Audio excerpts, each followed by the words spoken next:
গল্প এক অজানা নাম্বার থেকে ফোন আসে। রাত 12টা। অরণ্য গেম খেলছিল। হঠাৎ ফোন বেজে উঠল অজানা নম্বর থেকে। তুই জানিস না তোর পেছনে কে দাঁড়িয়ে? ভয় পেয়ে পিছনে তাকালো, কেউ নেই। কেটে দিল ফোন। কিন্তু কয়েক সেকেন্ড পর আবার ফোন বেজে উঠল, এবার নিজের নম্বর থেকে। তুই পালাতে পারবি না। অরণ্য দরজা খুলে বেরোতেই সামনে এক মুখোশ পরা লোক। লোকটা কিছু বলার আগেই অন্য দৌড়ে পালাতে গেল। কিন্তু পেছনে থেকে একটা কিছু গলায় গোজা হলো।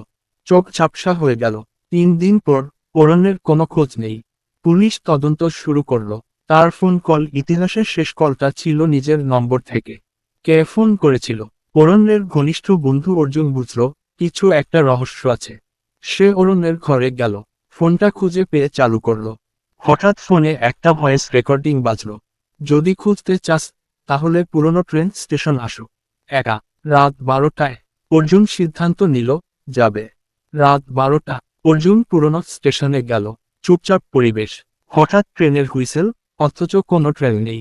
এক লোক সামনে এসে বলল, তুই জানিস না যে একবার এই ছায়া আসে সে আর ফিরতে পারে না?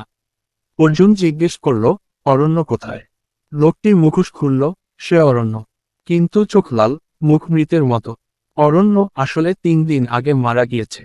তার আত্মা আটকে আছে সে ফোনে। লোকটা বলল, তুই যদি সত্যিটা জানতে চাস ফোনটা ভাঙতে হবে না, বরং অন্য কাউকে ফোন করিয়ে এই অভিশাপ ছাড়াতে হবে। অর্জুন ভয় পেয়েও ফোনটা ছুঁল এবং ফোন বেজে উঠল। এবার অর্জুনের নিজের নম্বর থেকে। তুইও আর ফিরতে পারবি না।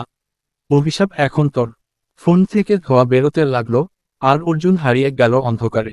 শেষ দৃশ্যে এক অজানা ছেলে মোবাইল কিনে ঘরে ফিরছে। ফোনটা বাজে। তুই জানিস তোর পেছনে কে দাঁড়িয়ে? শেষ।